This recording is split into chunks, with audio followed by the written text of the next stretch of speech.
уже инструментально доказано, так что происходит глобальное потепление.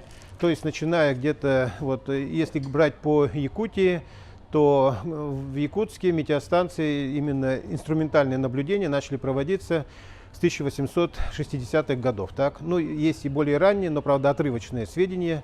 Но вообще, если говорить глобально, то вот уже примерно на протяжении 150 лет по всему земному шару уже достаточно много, ну, говорят, репрезентативное значение, значит, количества метеостанций, которые именно инструментальным путем по определенной методике так, наблюдают за изменениями температуры, количества осадков, ну и другими показателями погоды, ну в том числе и получается и климата. Так. И инструментально подтверждается, что действительно происходит глобальное потепление климата. Каковы же причины глобального потепления климата?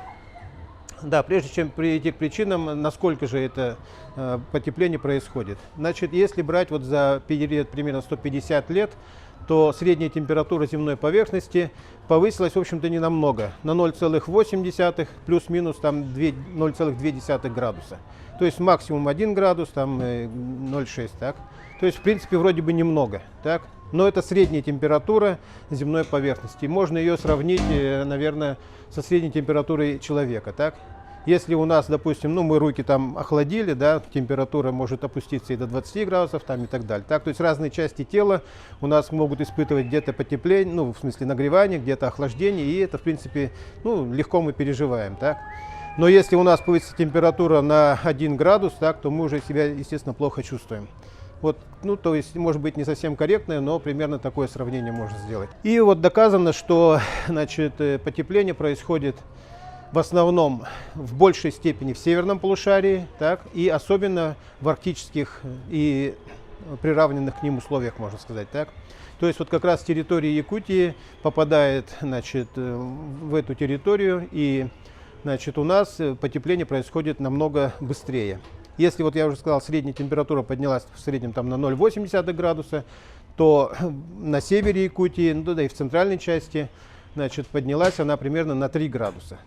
Кроме того, 150 лет, тоже, в принципе, за 150 лет на 3 градуса, наверное, природа бы успела там адаптироваться и так далее. Так? Но если посмотреть на график, то вот за эти 150 лет температура сначала поднималась очень медленно, так, и начиная вот с 70-х годов, с 1970-х годов, резкий подъем температуры. Так. И вот можно сказать, что вот эти 3 градуса, это в основном вот за эти 40 лет прошедшие, ну 40-45 получается, так, лет. Вот это как раз подъем, резкий подъем температуры, ну говорят тренд, так, резкое увеличение тренда температуры, вот это как раз и пугает. Потому что если так продолжится, то к 2100 году температура поднимется, ну, по разным, значит, моделям развития на 4 градуса, даже на 8 градусов считают. Так вот есть известный ученый Меланкович, который, в общем-то, считает, что это необратимый процесс, и температура к 2100 году может повыситься там на 8-10 градусов. Это уже, конечно, будет катастрофа в том смысле, что многие растения, животные не успеют адаптироваться, ну, пройдут процессы, ну, действительно необратимые и так далее. Так? В общем-то, наверное, это пессимистический прогноз, потому что Земля, как планета, регуляцию свою имеет, так, имеет свои какие-то буферные возможности. И, в общем-то, ну, надеемся, что такого не произойдет. Так, это всего лишь один из сценариев развития. Так? Но такой самый, как говорится, катастрофический. Другие авторы считают, что да, это пойдет повышение, но вот этот резкий скачок постепенно сменится на более плавный, произойдут изменения, но не столь катастрофические. Третья группа вообще считает, что рано или поздно начнется понижение температуры, и никакого там особого глобального потепления дальше не будет происходить. В общем, есть Всемирная организация, которая занимается изучением изменений климата, и вот ну, много совещаний различных, в международном уровне и так далее проводятся. Ежегодно выпускается, значит, отчет о изменениях температуры, и, в общем-то, ну, то есть за этим делом, как говорится, ученые следят. Так? И разработано очень много сценариев развития, внутри этих сценариев развития различные варианты есть и так далее. Так? То есть, хоть и есть у нас модели развития, так, как будет, но что такое модель? Модель – это, ну, по сути дела, только инструмент для расчета. Так? То есть, что мы вложили вначале в эту модель, в конечном итоге от этого очень много зависит, значит, что же в конечном итоге мы получим на выходе. По этому поводу можно, значит, привести пример, когда вот еще в 90-х годах В Москве состоялась международная конференция, и там американцы, значит, рассказывали об одной из своих моделей. И, значит, рассчитали, да, наблюдаться будет повышение температуры там на столько-то. Так, потом говорят, ой, мы же забыли вложить, вот что при повышении температуры хвоинки, да, вырастут немножко больше, мох там подрастет больше немножко, так, чем термоизоляция увеличится за счет этого. Значит, за счет там вот увеличения листовой пластины, там хвоинок и так далее, меньше, тени больше будет, так, тени больше будет, то есть меньше будет прогреваться земная поверхность и так далее. Когда вложили эти данные, получилось, что будет понижение температуры, так. То есть это как раз говорит о том, что модель – это модель, всего лишь модель, а что мы вложим в нее, все ли мы туда вложим, так, все ли мы учли, это уже, как говорится, человеческий фактор. Поэтому особо доверять этим моделям, как говорится, в качестве прогноза, конечно, да, но надо учитывать, что это просто инструмент того, как пойдет развитие. Теперь непосредственно, если по Якутии брать, если брать среднюю температуру, среднегодовая температура, это считается та температура, которая, минимум 60 лет держится, так. Но у нас в Советском Союзе, и в России было принято считать, вот где-то 1960-е годы, до этого времени особых изменений не было, так, очень незначительные изменения. И вот если смотреть по изменению современной температуры воздуха по сравнению с той среднегодовой температурой, то вот в Якутске, допустим, она была минус 11,2 градуса, так, среднегодовая температура. Сейчас она стала минус 8,2, так, то есть 3 градуса. На 3 градуса температура повысилась. На других метеостанциях тоже по-разному. Вот у Скачкова Юрия Александровича есть статья, там как раз он проанализировал среднегодовые температуры по 45 метеостанциям, которые в настоящее время, длительное время работают на территории Якутии. Из них получается, что вот до 2010 года, значит, наблюдается повышение температуры. Максимум вот на 3 градуса, минимум где-то на 0,5 градуса, на полградуса. Так? И в зависимости от того, где расположены эти территории, по-разному, как говорится. Вот на севере, кстати, в Тикси, например, меньше, так? Там где-то на 1,5 градуса повысилась температура. В Усьмае тоже довольно выше, там температура где-то на 2 градуса повысилась.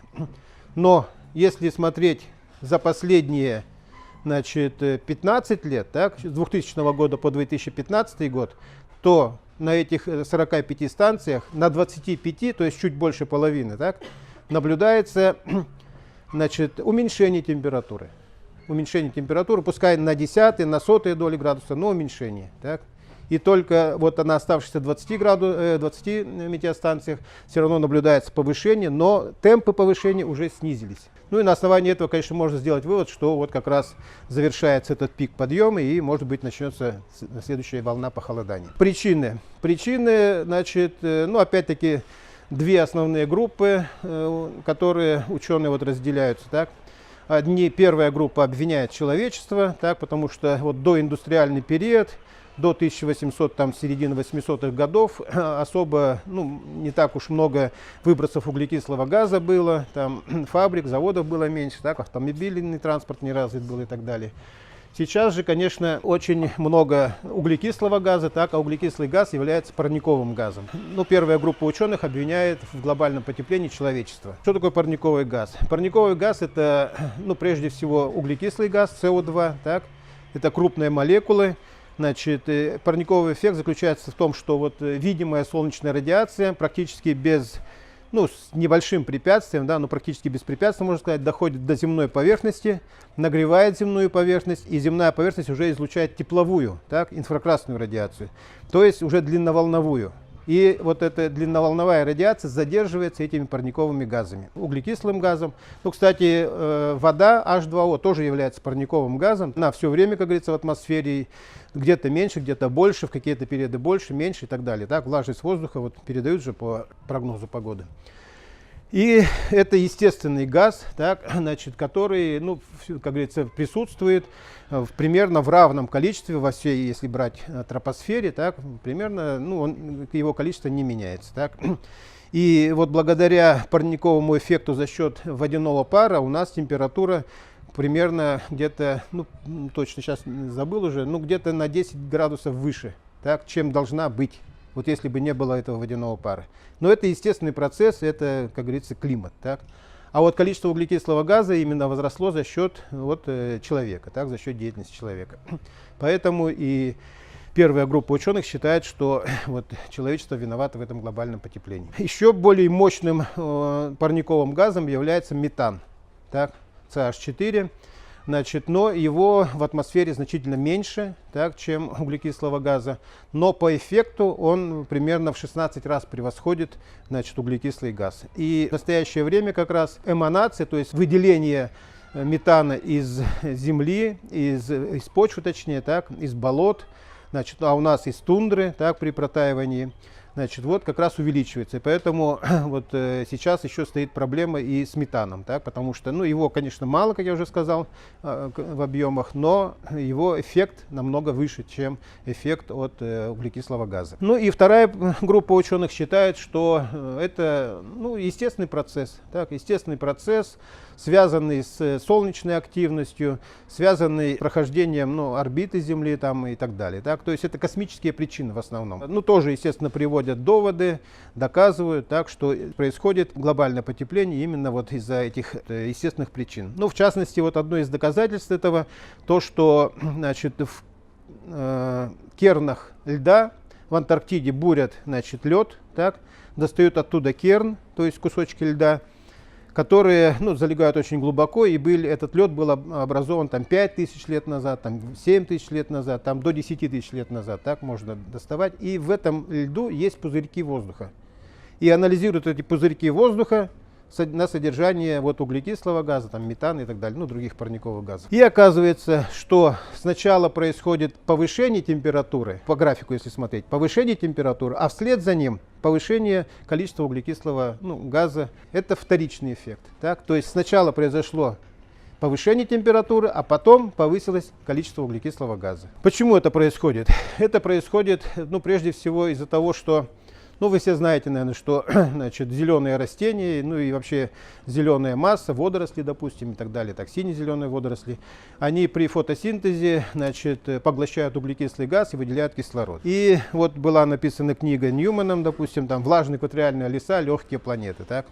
Но, как оказалось, значит, ну, не совсем правильное название, в том смысле, что наша тайга Сибири, в 3 раза больше выделяет кислорода. Влажные экваториальные леса выделяют кислород, но в то же время они его и поглощают, потому что там тепло, влажно, и там постоянно происходит, ну, быстро происходит процесс окисления, так, то есть процессы гниения быстро происходят, и практически то, что выделили кислород, они обратно забирают, так, на окисление.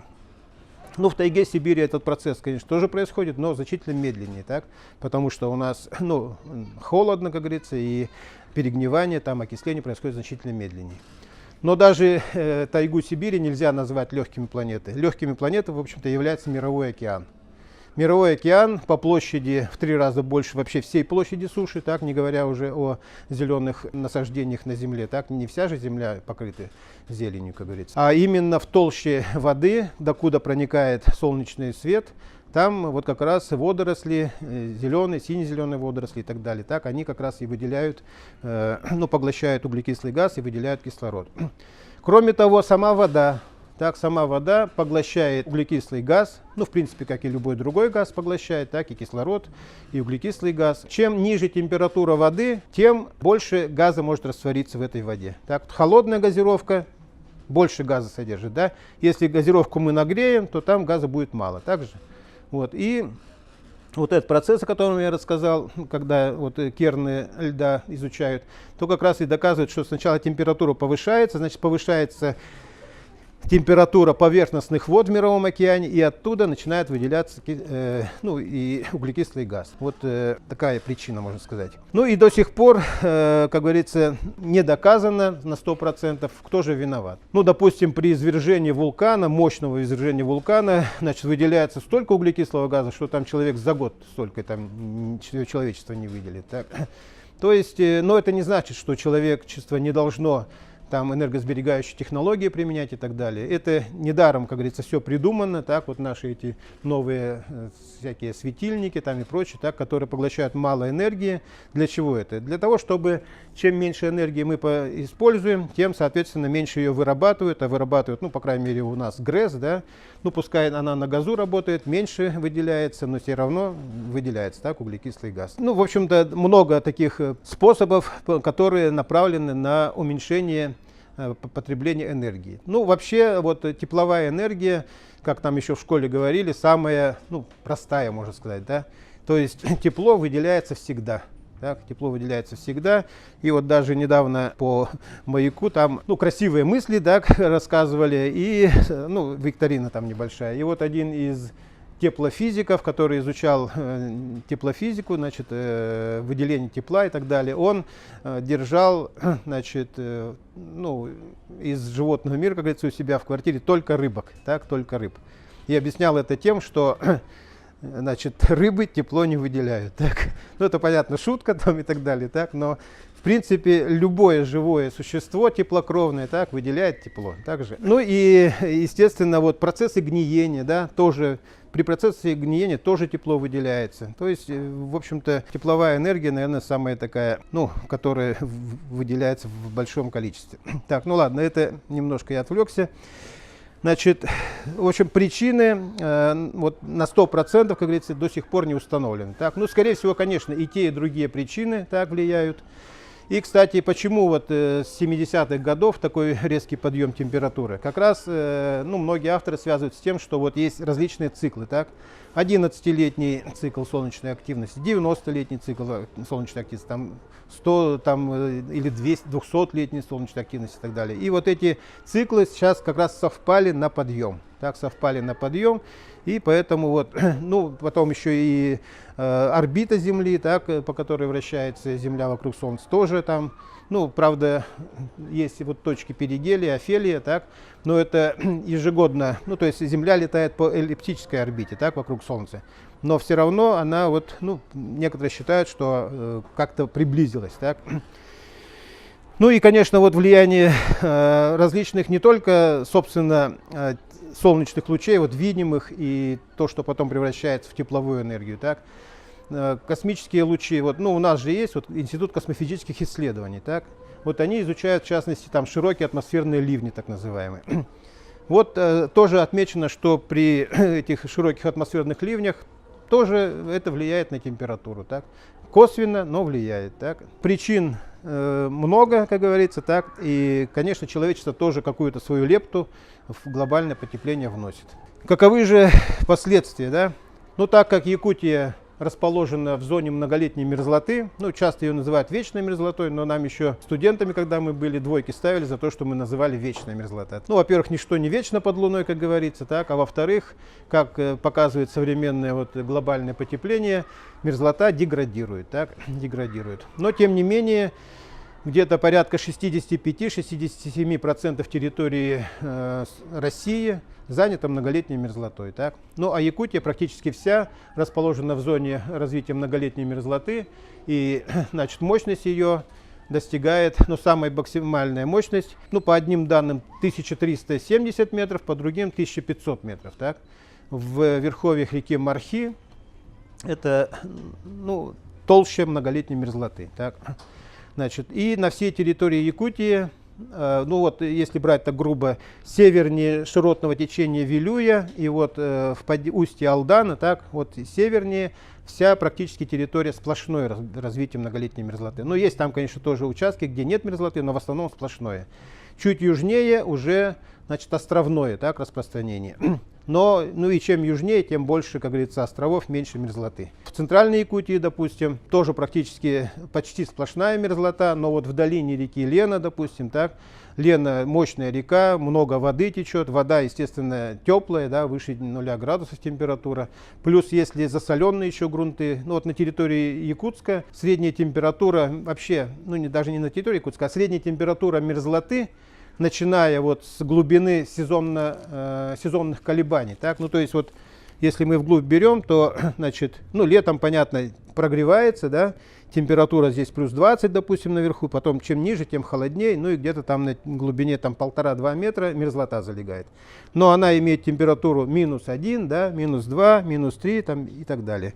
И где-то доходит до минус 8, ну, в общем, минус 8, минус 12 градусов. Вот дальше идет температура многолетних мерзлых пород, минус, не такая уж она холодная, да, мерзлота, не минус 40, а вот минус 8-12 градусов. На территории Якутска, в связи с тем, что вот отепляющее влияние Лены, большое количество озер, которые также отепляющее влияние оказывают, так, ну, плюс сам город, естественно, тепло выделяет, так.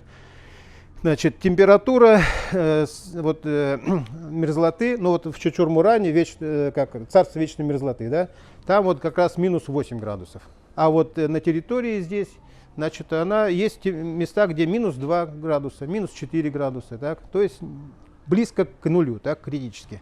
Кроме того, вот под Якутском, ну, в районе Якутска есть так называемые криопеги. Так, криопеги — это, значит, засоленные горные породы.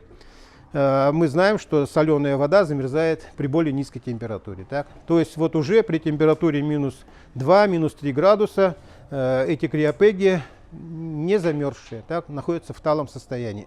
И вот, допустим, наш главный учебный корпус, так, с колоннами, который университета, он же вот в начале 2000-х, да, был же в аварийном состоянии. Как раз туда подошел криопег, а криопеги еще могут перемещаться. Засоленные рассолы, грубо говоря, так, они могут перемещаться с места на место, ну, медленно, конечно, так, но могут перемещаться. И вот фундамент начал проседать, так, и главный учебный корпус был в аварийном состоянии, там его стяжками металлическими стягивали и так далее, так. А потом что, обратите внимание, там стоят такие черные штуки, да, трубы. Ну, их довольно много, вот возле, тут вот недалеко этот Ледовый дворец, да, такие V-образные штуки стоят, ну, красиво сделали, да.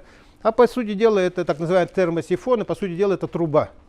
Обычная труба, в которую, ну, вот часть ее в глубину, так, врыта, а часть торчит над земной поверхностью. И туда залит, ну, керосин или что-нибудь такое, так, или дизельное топливо. Значит, зимой, когда минус 40, так, температура воздуха, ну, средняя температура января минус 42, минус там 43, так, градуса. Ну, сейчас чуть повыше. Кстати, я забыл сказать, что вот средняя температура, среднегодовая температура повышается, я сказал, так, и в основном повышается за счет повышения зимних температур.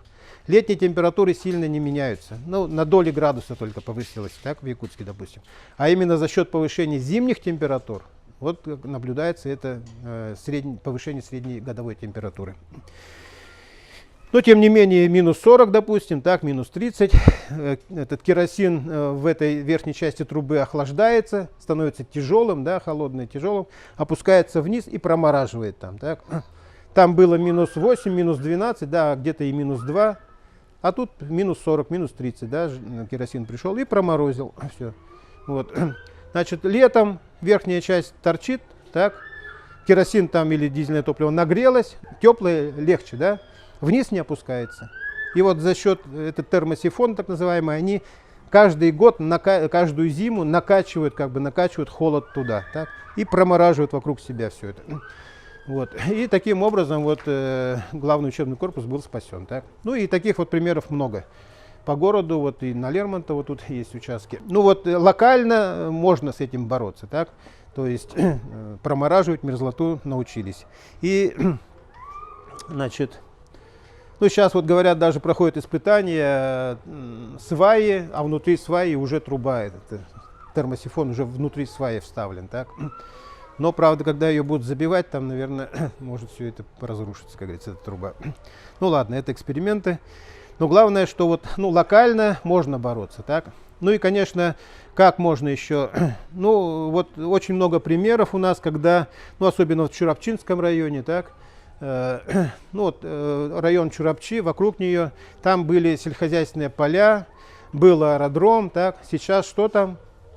Сплошные быллары, да, сплошное болото, и вот, к сожалению, до недавнего времени там рядом с этими былларами молодым семьям выдавали еще землю для строительства домов, так, то есть это вообще, ну, ученые предупреждали об этом, но руководство, как говорится, по-другому действует. То есть через там лет 10-15 там тоже будут быллары, там тоже будут болота. Так? То есть строить дома там, конечно, опасно на таких участках.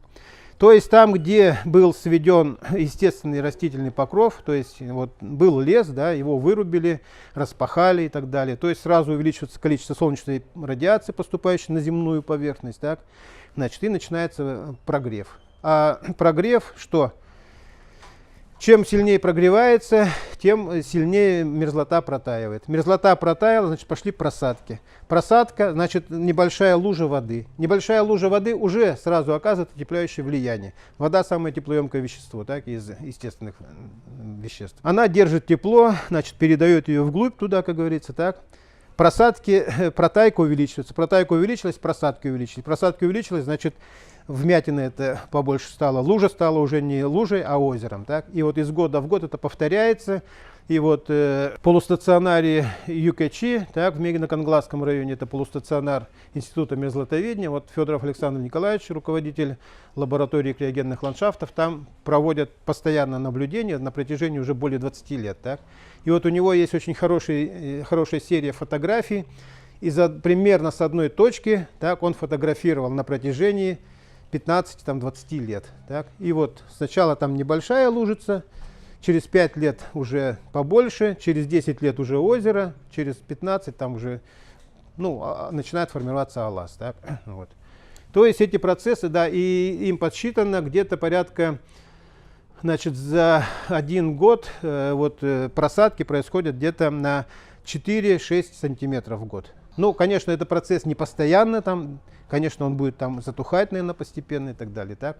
Но, тем не менее, скорости довольно значительные. И, конечно, вот одно из последствий потепления климата на территории Якутии, это, конечно, вот протаивание многолетней мерзлоты, просадки, ну и, соответственно, там, в негодность земли приходят, так, поле было, пахали, теперь его не распахать, допустим, так, или дом стоял, там дал трещину, разрушаться начинает, ну и так далее. Ну, в принципе, конечно, говорят, ну что, Россия, северная страна, потепление климата, это хорошо же, наоборот, так. Ну и про Якутию, конечно, так можно сказать, что потепление климата, наоборот, хорошо, там вегетационный период увеличивается, так, то есть мы там более позднеспелые сорта там овощей можем высаживать и так далее, а они, как правило, более урожайные, более лёжкие там и так далее. Это одна сторона дела, как говорится, так. С другой стороны, в связи с потеплением к нам стали проникать с юга другие виды, так, различные. Значит, в частности, охотники, наверное, все знаете, что чибис, да, появился. Ну, правда, я тоже сначала думал, что где-то... я, правда, долго отсутствовал в Якутии, не жил. Я в 2010 году только вернулся на родину, как говорится. И тогда только чибиса увидел, спрашиваю, говорят, где-то в 2000-х годах появился. Но сказали, что, бывалые охотники сказали, что уже в 80-х годах он появился. Так? Значит, другие виды там начали появляться. И не только там, как говорится, простые птицы и прочее.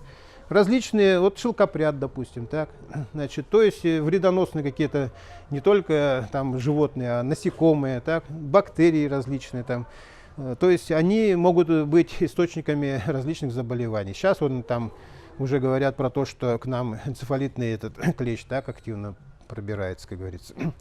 Ну и много таких сорных растений. Вот, допустим, этот борщевик, так, борщевик Маевского.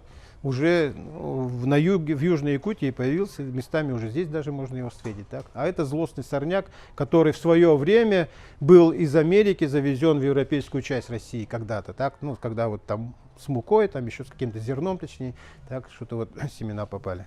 И активно распространился. Он по европейской части очень сильно распространился. И сейчас уже проникает и на территории Сибири, и на юге Якутии. Так. Ну и еще одна проблема, конечно, это то, что в прошлом или позапрошлом году, да, точнее, на Ямале, помните, да, вспышка сибирской язвы. Так? Не вспышка, а случаи, значит, из-за того, что, значит, мерзлота протаивает и захоронение этих остатков животных, которые там погибли, так, они выходят на дневную поверхность. Ну, естественно, там эти животные другие, песцы там и так далее, так, едят и, соответственно, могут разнести эту болезнь. У нас в Якутии тоже, где-то около 300 захоронений, так, сибирязвенные, как говорится, захоронений. Из них там процентов 30 только точно знают, где захоронили, ну, там они охраняются там и так далее, так. А остальные, где захоронили, тоже, как говорится, да, мало, ну, может, кто-то из сторожил помнит там и так далее, так. И вот сейчас, конечно, стоит, наверное, проблема, что надо вот эти, ну, мы в прошлом году, позапрошлом году, вот когда на Ямале вспышка это была, пытались там, ну, говорить, ну давайте нам данные хотя бы приблизительно, мы там будем ходить, искать там, ну, найдем, наверное, эти места, так. Ну, это там засекречено, ну и действительно мы же не специалисты, так, мы сами заразимся, потом еще кого-нибудь заразим. Значит, но эта проблема, конечно, существует. Не только просадки происходят, так, то есть это термокарстовые процессы, так называемые, так, вот, ну, образование аласов, это, по сути дела, термокарстовый процесс. Термоэрозионные процессы, то есть овраг, так, овраг, ну вот на склоне у нас эти, ну тут называют их как пади, да, небольшие пади там и прочее, вот они тоже активизируются, так, эрозия, то есть разрушение земной поверхности, и просто эрозия это за счет текучих вод, так, воды текут и ручей течет и разрушает, размывает, так, а тут ручей течет, доходит до мерзлых пород, и уже тепловая эрозия начинается, так, то есть лед начинает таять. Берега рек так обрушаются очень сильно, значит, особенно вот льдистые территории, где, ну, у нас вот наиболее большие площади льдистости, ну или, как говорят, ледовый комплекс, так, вот как раз на Лено-Амгинском междуречии, так, вот там, ну, наибольший процент льдов. Здесь на левобережье меньше, но тоже есть, так. И даже аласы, допустим, вот у нас на левобережье, они не такие глубокие, так. Значит, более-менее такие, ну, более плоские и, значит, ну, нелегер, так. А там на Лено-Амгинском междуречии они глубже, дно неровное и так далее. Ну, допустим, Мюрю, да, самый большой алас по площади считается, там же вообще глубина, там метров 25, наверное, да, глубина его. Вот. То есть вот ледовый комплекс на правобережье Лены, на Лено-Амгинском междуречии, очень, ну, площадь льдов очень высока. Так? И вот там как раз в первую очередь и проявляются эти термокарстовые процессы. Ну а абразия – это разрушение берегов. Так? Разрушение берегов, то есть река течет, подмывает берег, так? Ну и мы все видим, что вот противоположный правый берег, да, Лены, где Нижний Бестях, там скоро вообще дорога уже, как говорится, подмоет, так, уже сколько там домов, вот этих склады и так далее, все же это ушло, так, размыто. И сейчас уже там, в этом году, вот я, правда, не был, но очевидцы рассказывают, что в этом году 4 метра, говорит, ушло сразу. То обычно там, ну, по метру, по полметра, ну, там, конечно, это не зависит, там, это ну, не с тем, что там прямо в этом году там тепло и так далее. Нет, просто, возможно, там жила льда была, так, или еще там. Ну, то есть это не обязательно связано с климатом. В целом, конечно, связано, но не настолько, как говорится, напрямую. Вот. И термоабразия – это, опять-таки, не просто подмывание берегов, так, рекой, водой, но, опять-таки, обнажение льдов, и лед обнажается, начинает таять, и берега еще быстрее рушатся, так. Особенно это характерно, конечно, вот на низменностях, так, значит, и, ну, на северных наших низменностях. Вот Яно-Индигирская, Колымская низменности. И местами, значит, вот ну, 2 года назад мы были в Тикси на Быковском полуострове. И вот на Быковском полуострове там, значит, ну, мы воочию видели, как говорится, так, как вот волной разрушается, так, лед, и лед начинает таять, и обрушение. И там вот наши немецкие коллеги работали из института этого Альфреда Вегенера. И вот они сказали, что местами до 150 метров в год. До 150 метров в год, значит, берег обрушается. То есть это что же, как говорится. Так, ну и, конечно, все это влияет.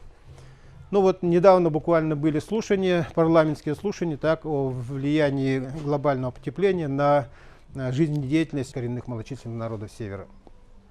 Действительно, сейчас изменились, даже вот сроки нереста изменились. Так? Вот по ряпушке говорили, допустим, значит, ряпушка обычно, ну, осенью, да, у нее нерест, а сейчас сроки сдвигаются, потому что вода более теплая.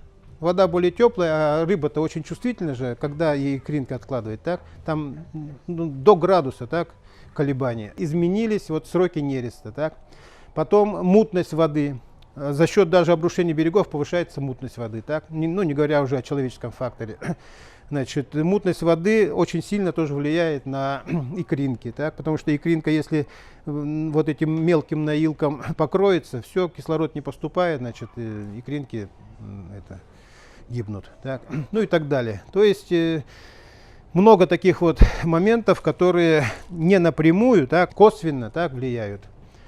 Или вот в начале этой зимы, помните, да, ну, вот, прошлогодней, когда очень много снега выпало на северах, так, когда, ну и даже здесь вот, ну, лошади показывали там по грудь, да, не могли пройти, даже лошади. А лошади, ладно, их можно чем-то подкормить там и так далее, так, а дикие олени, ну или даже стада оленей, чем их подкормишь-то? Ягель же не заготавливаем, так, не косим, как говорится, стога не складываем. И вот в этом году в Нижнеколымском районе почти 50% значит, стада погибло. Так, вот. То есть, ну это тоже, естественно, влияние потепления климата. В Якутии количество осадков в Центральной Якутии немножко увеличилось, где-то порядка 5-6%. Но это опять-таки возможно просто небольшие колебания, потому что в Центральной Якутии особый такой климат, резко континентальный там и так далее. И вообще вот у нас в Якутии, в Центральной Якутии выпадает, ну, средняя многолетняя норма вот в Якутске меньше 200 миллиметров в год. Так? А что такое 200 миллиметров в год? Это пустыня. И по идее у нас тут должна быть пустыня. Но благодаря мерзлоте, которая является, во-первых, водоупором, да, вода туда не проходит, а во-вторых, сама подтаивает и дает дополнительную воду. Вот только за счет этого, как говорится, у нас тут и развивается тайга. Осадки, особенно в жидком виде, естественно, влияют на мерзлоту, так, потому что она имеет температуру выше 0 градусов, естественно, так, дождь, и попадая в почву, проникая до многолетней мерзлоты, естественно, более активно так разрушает, ну, растапливает так эту многолетнюю мерзлоту. Да, ну изменение, значит, вот миграционных путей животных наблюдается так в последнее время, что тоже, скорее всего, конечно, связано с влиянием климата. Ну вот тоже анабарские оленеводы жаловались на то, что вот дикое стадо с Таймыра там зашло и увело там чуть ли не тоже какую-то часть стада там с собой увели, так, то есть их путь раньше всегда там пролегал за пределами Якутии, так теперь сюда пришли, как говорится. Глобальное потепление – это, ну, во-первых, само потепление глобальное, так, ну и, соответственно, и последствия тоже очень глобальные, так, очень мощные.